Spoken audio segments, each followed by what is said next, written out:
tree museum. And they charge the people $1.50 just to... Okay, welcome back.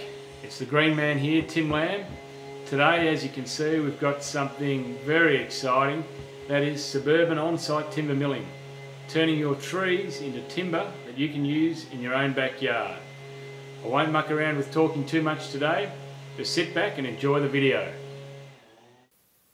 Now obviously with on-site timber milling, the first thing we need is some trees. Here you can see some bhutan cypress in my yard. I've got 10 of them.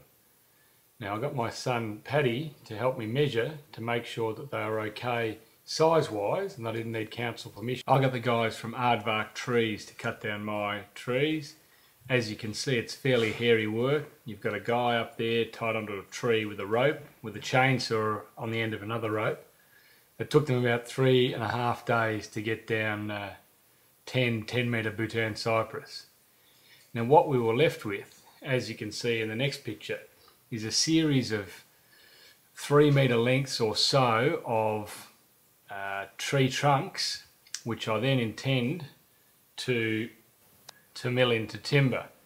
Now firstly, my sons and I got all the junk logwood and cut that up into pieces, so we should be in firewood for a very long time. The second issue I had was obviously with the logs down. My access is pretty small. It's very challenging to get those logs out and get them to a remiller like Tim at Bowerbird in the Yarra Valley. So, if you can see them lying there, what I did was I got Glenn Knight from Williamstown, who has what's called a Lucas mill, to come over and cut them up on site. I was aiming to really preserve the trees as real timber, a carbon sink, and something that I can use around my own home for construction projects. As you can see, the Lucas mill's a fairly impressive bit of kit. It's essentially an on-site timber mill and it has 2 rails either side with a large motor and the blade in the centre.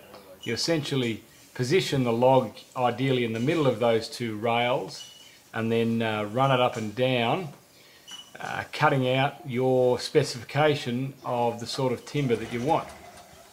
Here you can see one big log positioned in the centre of the mill. Glenn's started her up and he's just trimming the top off so we get a nice flat piece to start with.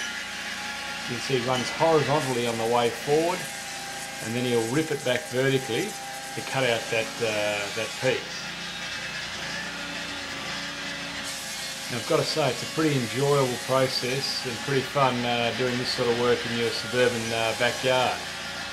Now if you're looking at the next clip, we've cut down this log quite a bit, and if you look in here closely at the mill, it's cutting along the bottom there, and then as Glenn turns the blade around, you'll see a really beautiful 120mm wide by 15mm deep fence paling is coming out. Now I ended up getting about 100 palings, half of 100 wide and half of 120 wide. So it'll make a beautiful 10 metre fence at the back of my house. In addition, I also cut some 150mm weatherboards, which I'm going to use for a bike shed. And here, this is one of the more exciting pieces. I've got approximately 15 4x2s, which I'm going to use as the framing timber for my bike shed for my sons. It's fairly impressive, this saw. You always want to be pretty careful. You can see there as it grips into this wood, it's a fairly savage blade that it's got on it. And there you are, look at that beautiful 4x2. The wood itself, the cypress wood, is just fabulous. The cypress is known for its longevity both in ground and above ground.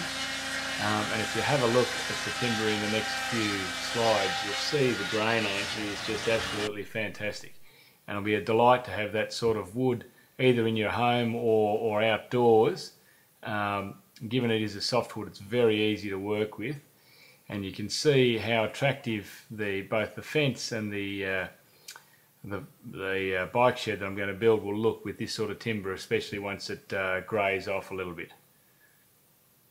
And look at the graining on those palings. They'd make lovely floorboards as well. Well, there you go. That's it for today. I hope you've enjoyed the video as much as I enjoyed the process of getting all that timber together.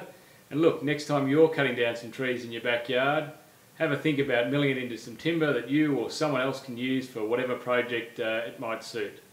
All the best. I'm Tim Lamb, the Green Man, signing off.